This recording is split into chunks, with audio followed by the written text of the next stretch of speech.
Welcome to another program of Ordinary Extraordinary Catholics.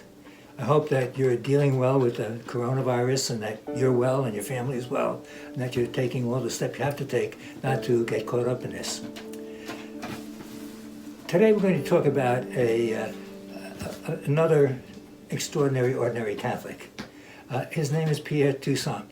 He's much older, or he lived much before most of the other people we've been talking about, but he's important to us because, number one, he was a slave, and number two, he lived here in New York. Pierre Toussaint was born in 1776. He was born in Haiti. He was born to, fortunately, a humane master.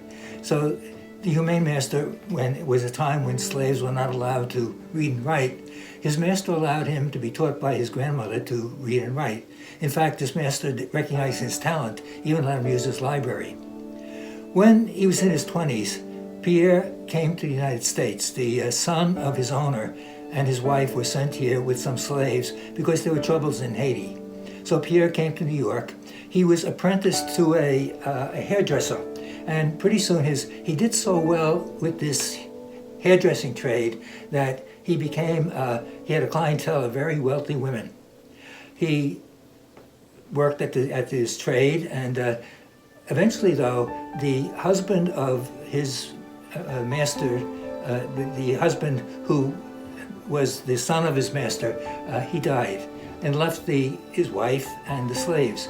And Pierre took it upon himself to take care of those slaves and to take care of the wife that was left. He did that by doing his work as a hairdresser. When she died, she freed him in 1807. Then he married and adopted a beloved niece. However, she died when she was 14. Pierre and his wife kept their home, a beautiful big home, but they took care of so many people in it. They took care of orphans and taught them how to read and write.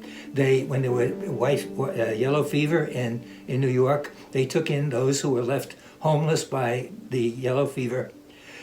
He kept working and helping so many different people because by this time he was very wealthy.